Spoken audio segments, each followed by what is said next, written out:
I chose to forgive her instead of leaving, but was my kindness my biggest mistake? The only thing more devastating than betrayal is the crushing realization that your own profound kindness was the weapon that ultimately destroyed you.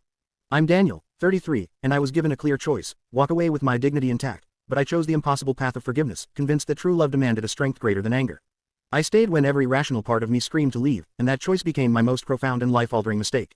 Before the fault lines opened, our life with Chloe, 32, was the closest thing I had ever known to an absolute certainty. We had been together since college, built our lives together, shared our earliest, most fragile dreams. Our relationship wasn't perfect, whose is, but it was a seamless extension of my own identity. I was the planner, the anchor, she was the spontaneous spark, the laughter. I lived for her joy, and I believed that our history, our shared memory, was an impenetrable fortress. The news hit me with the quiet, shocking force of a deep-sea explosion. It wasn't an anonymous message or a screaming match. It was a single, careless text message that popped up on her unlocked tablet one Sunday morning. The words were clinical, brief, and utterly devastating, confirming an emotional and physical affair with a coworker that had been ongoing for 6 months. 6 months of my life, rewritten instantly as a mockery. The initial response wasn't tears, but a cold, paralyzing clarity. My body went numb, and my mind started racing, laying out the only two possible paths. Path A, the obvious one: end it, walk away, preserve my boundaries, seek immediate healing, and honor the depth of the pain.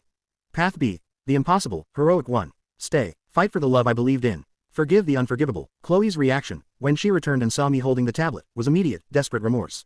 She didn't offer excuses, she offered a complete, humiliating breakdown. She confessed to the loneliness, the vulnerability, the momentary lapse in judgment. She pleaded for my understanding, claiming the affair was a profound, one-time error rooted in her own insecurity, not a rejection of our future. She promised to change, to attend therapy, to dedicate her life to earning back my shattered trust. In that agonizing moment, facing her profound shame, I made my mistake. I looked at her, truly broken, and saw an opportunity for a kind of love I thought was superior, a love that transcended human imperfection.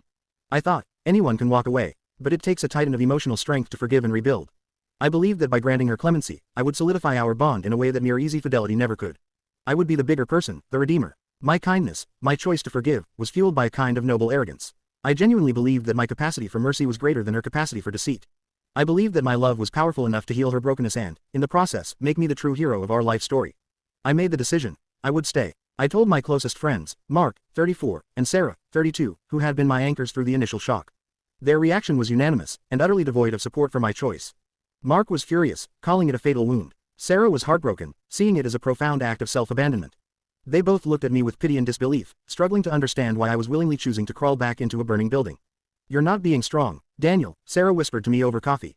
"You're being reckless with your own heart." I brushed them off, convinced they didn't understand the depth of our connection, the sacred power of second chances. I had chosen the harder, more ethical path. What would you do? Trust the advice of your closest friends, or follow your own gut, even if it meant choosing pain over pride? I chose my gut, mistaking the fear of loneliness for the strength of conviction.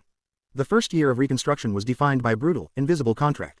Chloe held up her end meticulously. She cut off the coworker, changed jobs, started weekly therapy, and was transparent about her whereabouts. She poured her energy into domestic devotion, desperate to prove her worthiness. But the forgiveness I had offered was not a healing balm, it was an unpaid debt she felt she owed, and it defined every interaction. She treated me not as a loving partner, but as a fragile benefactor. She walked on eggshells, constantly gauging my mood, terrified of triggering the unspoken accusation that lay dormant between us. And I, the forgiver, became the silent warden. I didn't actively punish her, but the anxiety I lived with was a form of control.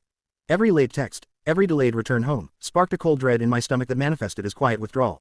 My forgiveness had come with invisible strings attached, eternal vigilance.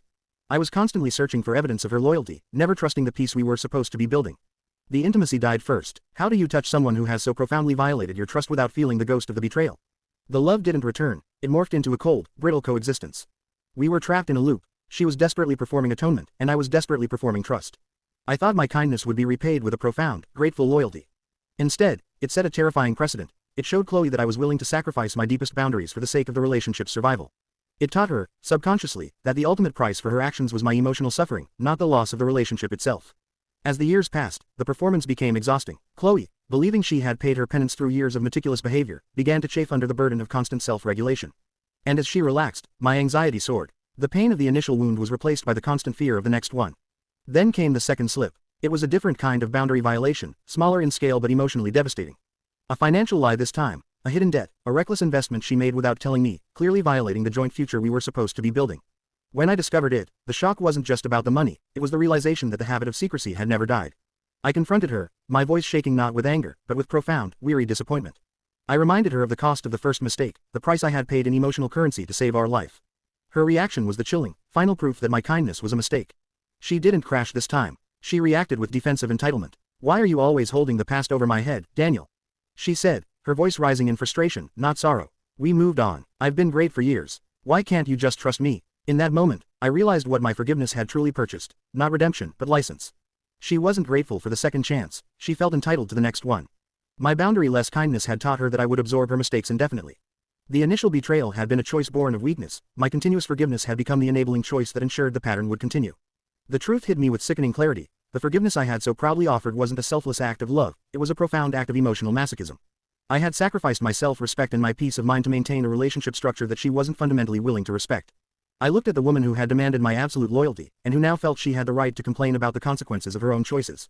I was the one who had stayed, fought, and sacrificed my own happiness, yet I was the one being accused of dragging down the relationship.